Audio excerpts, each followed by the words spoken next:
and this is Daily News with the headlines.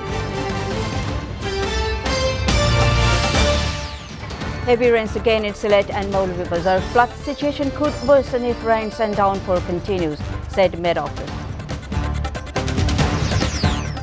Government has issued a 6-point directive including compulsory use of face masks to check the spread of COVID-19. Number of vehicles in toll plaza of Padma Bridge has been decreased due to the ban on motorcycles. People are building structures in dam area. Due to heavy rains, river water is rising again in Sunamganj and Sylhet.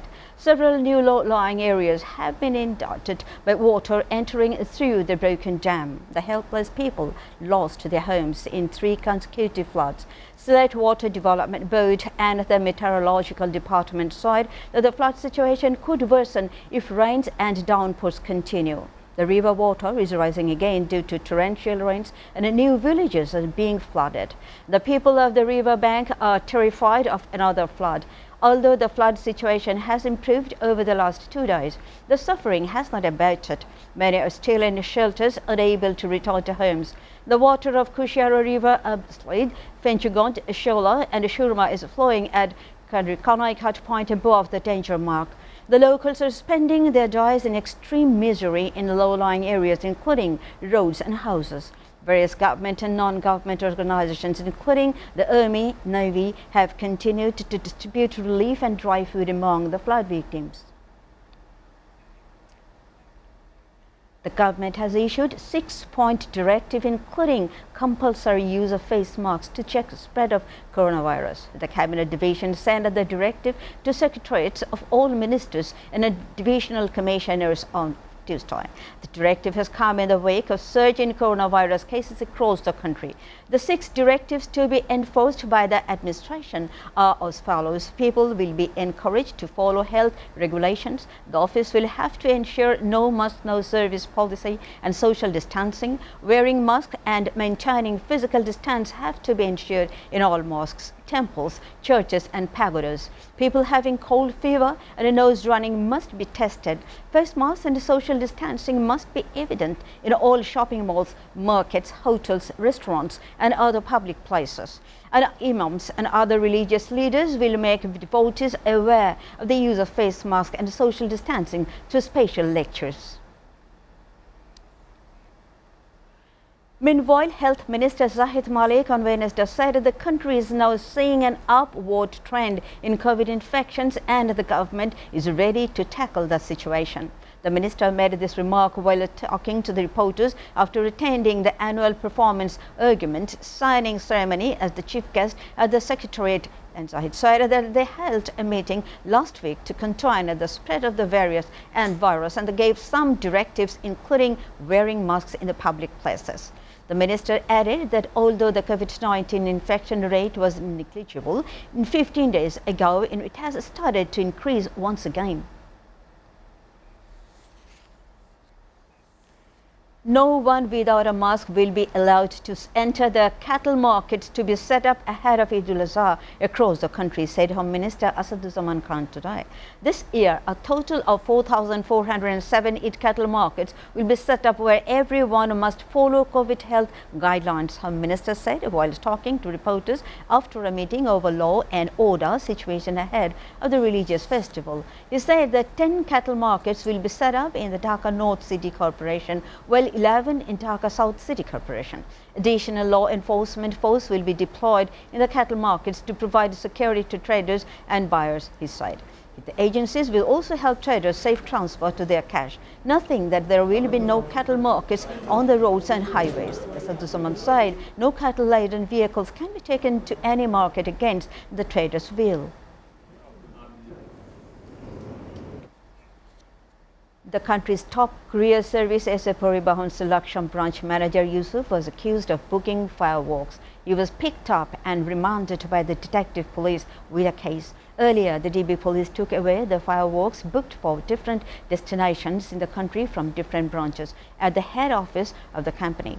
The sidewalks are booked with detailed information of the sender and the recipient based on the demand of SA Transport, the specific invoice and the declaration of the customer.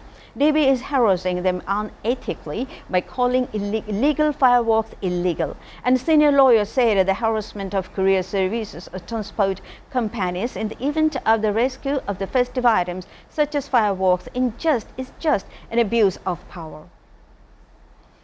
Meanwhile, Foreign Minister Dr. A.K. Abdul Momen will lead the Bangladesh delegation at the second UN Ocean Conference at Lisbon in Portugal. He is scheduled to fly there on Thursday. The Foreign Minister is expected to make the country's statement at the plenary session and participate in the interactive dialogues on the sidelines of the conference, inaugurate the permanent Chancery building of Bangladesh Embassy, Lisbon.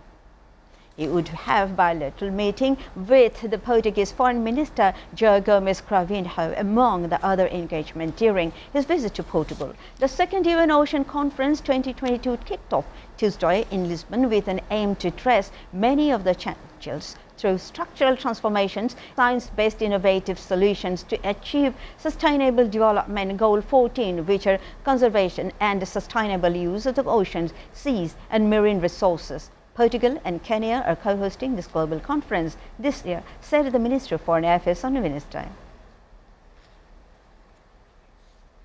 And the number of vehicles at the toll plaza on the Mawa side has been reduced due to the ban on motorcycles on the Padma Bridge to avoid a chaotic situation. The number of small vehicles and buses was very low since morning. The activities of the bridge authorities, police, army and district magistrate have been intensified since the accident, although some motorcycles near the toll plaza are not able to climb the Padma Bridge. However, many people are travelling in motorcycles in pickup vans. Mahbub Rahman, the executive engineer of Padma Bridge, said that motorcycles are not crossing the bridge now due to restrictions.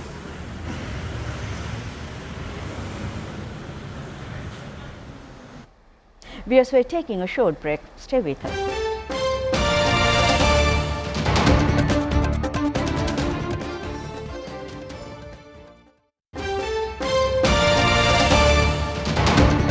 Welcome back, and you're watching SATV News. Now we move on to the international story updates. At least 19 people were killed and 14 injured after a 4-story building which had been declared as dilapidated once collapsed in Mumbai's Kurla area around Monday midnight. Officials said residents of the building, constructed in 1973, had undertaken to carry out repairs, but apparently no repair were carried out. Fire brigade, police, civic officials, as well as 2 teams of the National Disaster Response Force carried out search and rescue operations. Maharashtra's Chief Minister declared ex gratia aid of 5 lakh rupees each for families of the deceased from the CM's relief fund. Meanwhile, Prime Minister Narendra Modi also expressed grief at the loss of lives and announced ex gratia of 2 lakh rupees each from the Prime Minister's National Relief Fund for the next of kin of the deceased and 50,000 for the injured.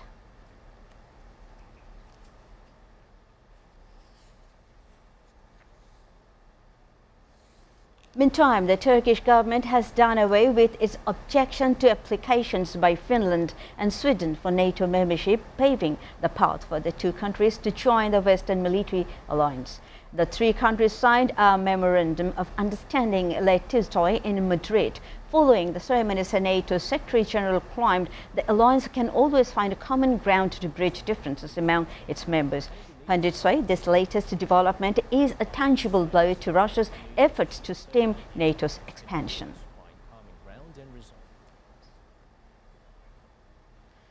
And Bulgaria is expelling 70 Russian diplomats, calling them a threat to national security. The decision was announced by Bulgaria's outgoing Prime Minister on Tuesday over concerns of espionage amid increased tensions over Russia's invasion of Ukraine. The expulsion is the largest such move by the Balkan country following the expulsion of 10 representatives in March. Less than half of Russia's diplomatic staff in Bulgaria will remain, and Moscow's representation in the country will be limited to just 48 people. The expelled Russian diplomats have been ordered to leave country by July 3rd.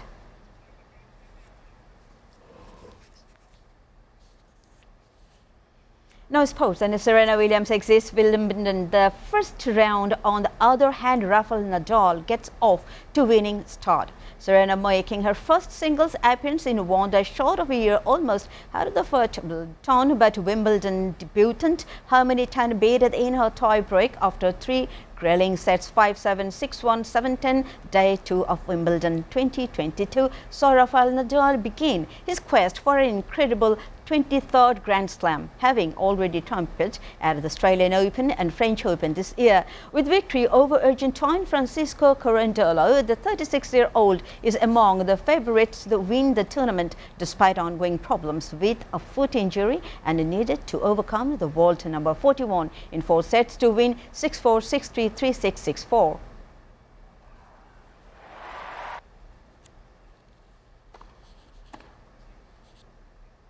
And Washington has unveiled fresh sanctions against Russia, targeting those they say support Moscow's military and defense industrial base. In the latest sanctions announced Tuesday, the U.S. accused Russian military of abusing human rights in Ukraine and implemented a ban on the new imports of Russian gold.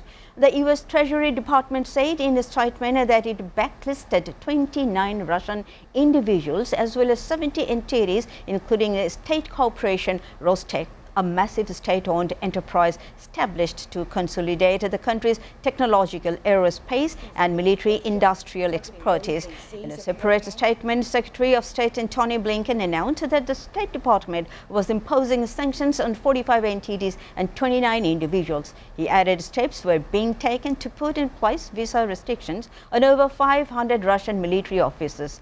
The move comes on the heels of sanctions announced by G7 leaders, which included a gold import. Before ending, we go through the headlines again. Heavy rains again in Sylhet, Maulavi Bazar. Flood situation could worsen if rains and downpour continue, said Met Office. Government has issued a 6-point directive including compulsory use of face masks to check spread of COVID-19. Number of vehicles in toll plaza of Padma Bridge has been decreased due to the ban on motorcycles. People are building structures in dam area.